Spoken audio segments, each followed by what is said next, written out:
Hello, everyone. Wherever you're watching across the world, ESPN FC, and a look back at today's action in the Premier League. Mark Donaldson alongside Janusz Michallik. We're going to start, Janusz, with the game that's just finished at Stamford Bridge. Chelsea 2, Everton 2. A late equaliser from Everton, courtesy of substitute Ellis Simms. Do you think overall a 2-2 draw was a fair reflection of what we saw in the 90 minutes today at Stamford Bridge? I think so. I mean, we saw a different Chelsea in the second half, going ahead. Obviously, I think showed that the halftime talk perhaps worked in terms of that little bit of extra energy that Chelsea were missing.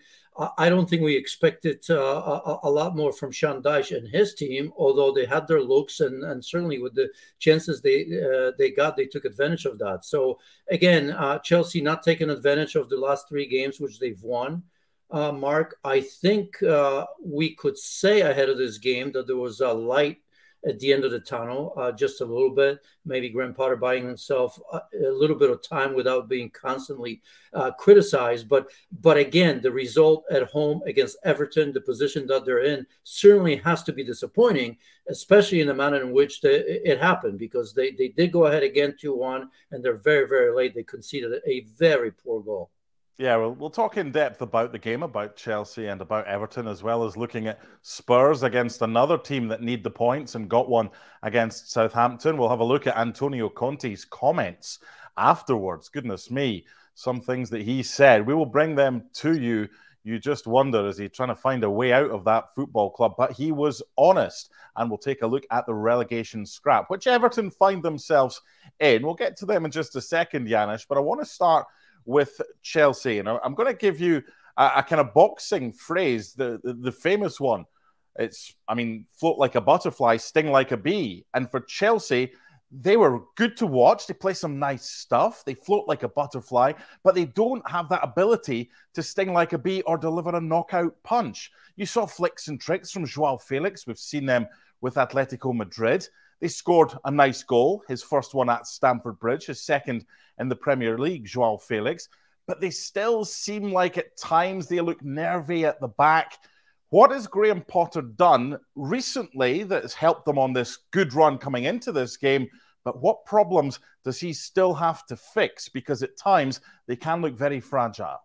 Well, I think first and foremost, I mean, getting some of the key players back, right? I mean, there's still a lot missing, as we've seen. Raheem Sterling, who, remember, when he came back, briefly showed glimpses of his old self as well. But with the players that he's had, today, for example, you could say that, again, the wingbacks worked well. I mean, Ben Chilwell, when healthy and in form, we've seen it in that spell, and when they won the three games, Mark, and even today, Reece James, we've seen how important he is. His partnership with Wesley Fofana, another player that from game to game is getting better and better, and is looking as advertised. I mean, it was a long-term injury for him. They paid a lot of money to get him in, and I think he's a tremendous player. And even a player like Kalidou Koulibaly got better, who by the way had himself a good game until that equalizer, right? Because that, my Lord, did not look good when he got beaten by Ellis Simms as well. So I think that those are some of the positives. The negatives, I mean, there's so many, and I don't want to go back to the Chelsea situation, from the past year or season, and injuries and how much money they spend, how many players they brought in. Although it's important to mention that it's hard to build a team with so many players. Let's face it, with too many players right now. The problem Chelsea have for me is that you look at them, Mark, and they're not great at anything. That's the issue I have. I mean, in the past, some of the great teams, you could always point out to something. A great striker in Didier Drogba, massive leadership, John Terry in the back defensively, Frank Lampard, or this impossible or midfield. I mean, you could go on and on with the players. I know N'Golo Kante, for the first time, I think, came back today on the bench after 216 days. Boy, oh boy, did they miss him, or his best version. But there's always something. There was a great team, great leadership, a player or two that could have decided a game like this, or in scoring, or maybe showing that sort of a leadership where at 2-1, they wouldn't have lost that game late. But that's the problem. I mean, you tell me, what is the great part? They can't score goals consistently, that's for sure. Defensively, still a wobble. And even in the midfield, you look at that midfield, which, by the way, was not bad, because Enzo Fernandez is a steady Eddie. He's a great buy. I don't care how much money they paid. There's a certain level that he will not go below. But you still feel that they were outplayed by the likes of Decore, who had a goal and a great assist for the equaliser. Idrissa Gueye and Onana. I felt like they were just as good in that game, if not better. And then so where do you go? Where do you look? Where's that greatness? Where's that one special player or formation where do you feel comfortable, Mark, and say, yeah, Chelsea are here?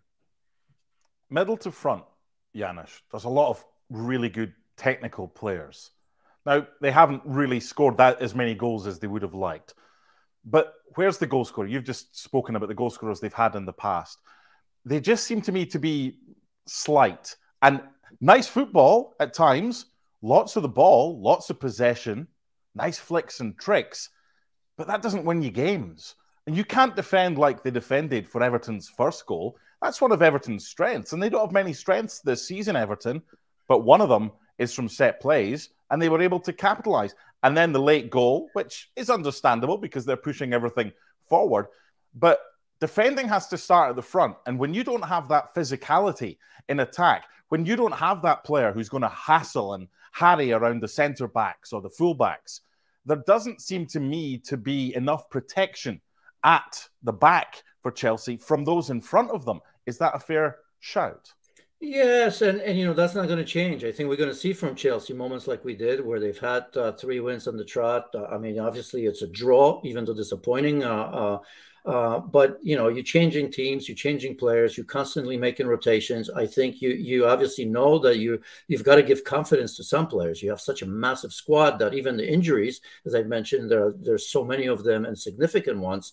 You still have a full squad of players that want to play. So that's, you know, that's never a good thing for a manager. The position that they're in gives them, I suppose, some sort of an excuse because the expectations are low. Although with a win today, they would have been creeping up on you know, they are creeping up on Europe in general, but would have gotten a little bit closer to even top 4. I'm not saying that they're going to reach that, but if you looked at the points, you would have said, well, I mean, you know, Spurs and Newcastle are not always convincing, right? Liverpool hasn't been either. So a good run, if they got the 3 points here, would have given this team confidence. But as I said, it's hard to create a unit of new players or relatively young players coming in that may be stars of the future, but they're still nowhere near that.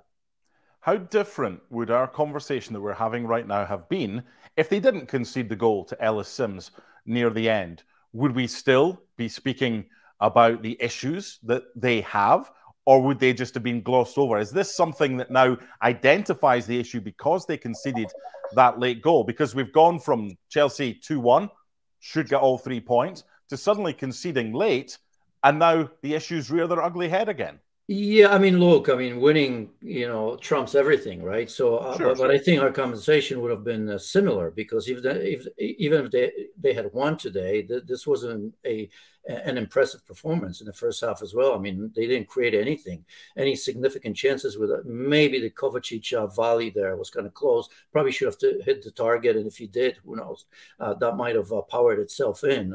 But that's not enough. Even in the second half, you know, I don't think it was anything special. So I think the conversation is the same. I almost think that, you know, I am at least past looking at Chelsea and just having a go at them just to have it. I think we all know what kind of season this is. This is not going to change much.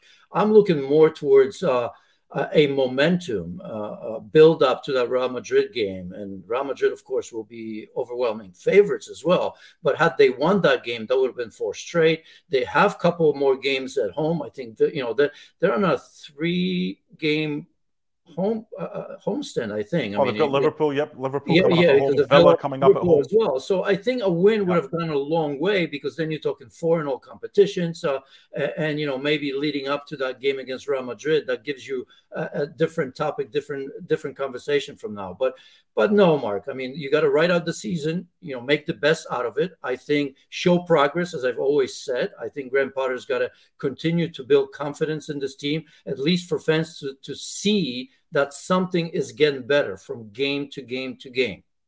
Okay, Everton. What has changed? Is there one thing? Are there a few things that Sean Dyche has done? What do you think? No, I don't see a massive change. A little bit, I mean, this is the situation at the bottom of the table. I mean, I shouldn't even say bottom of the table, because you can say from 11th, 12th place down. I mean, it's going to be a situation win a game every 3 or 4, and you may just stay up. That's the situation. Don't draw, but win a game here and there. Because if you look at their streaks, I mean, he hasn't done anything spectacular, right? There's been some bad losses. There's been some 1-0 wins. Today, obviously, he'll take that, because going away to Stamford Bridge and being behind twice, you got to take it. That point, who knows how important that's going to be, because nobody wants to win in the bottom. Well, Leeds did today as well. We'll talk about Saints. They got something out of this game, deservedly, by the way. But I think set pieces, that's important, because we know Sean Dyche does that well. If you look at the makeup of that team, the size of that team, you look at Keane, you look at Tarkowski, you look at Onana and the core. I mean, you'd expect them to be good at that, right? So that's not a massive surprise. And I think, if anything, Sean Dyche, and I'm kind of a fan of him. I don't really know why, to be honest, because it's not that I love his way of football, but I think he's a manager. He's an honest manager. That's the word. Doesn't beat around the bush. Tells you exactly what he wants, and he's got the confidence that, to Everton supporters, it doesn't matter how they get a point, how they get a win, for as long as they stay up, right? I mean, let's not forget, this is the worst team in the Premier League in the last 2 seasons in terms of points. I mean, Everton Football Club in the last 2 seasons, the worst in the entire league with the teams that are in. Well, the last time I checked, you didn't get extra points for playing nice football. You get points for draws, and you get 3 points for a win by hook or by crook. And however, I mean, if he can get a point away from home and win the odd game at home and draw the rest, obviously there's going to be defeats from time to time. But the way that Everton is right now, with the system that they've got, he's trying to make them hard to beat. Today was a bonus game for them. Today's one of these that, if you take anything from Chelsea away, it's probably something that not many expect you to get. What is the biggest positive that Sean Dyche can take from this 2-2 draw at Stamford Bridge? Yeah, I mean, look, a good Chelsea would have had that swept up already, right? I mean, a team just, at Stamford Bridge, not a great. I mean, when was the last time they've won a game there, or they beat Chelsea? It's been a long, long time. So what do you take? You take the character, because, I mean, he's a character manager. He stresses that all the time. And here he is, being behind twice. Probably that's one of the first things that he'll say. Thanks so much for watching ESPN on YouTube. And for more sports highlights and analysis, be sure to download the ESPN app. And for premium content and live streaming, subscribe to ESPN Plus.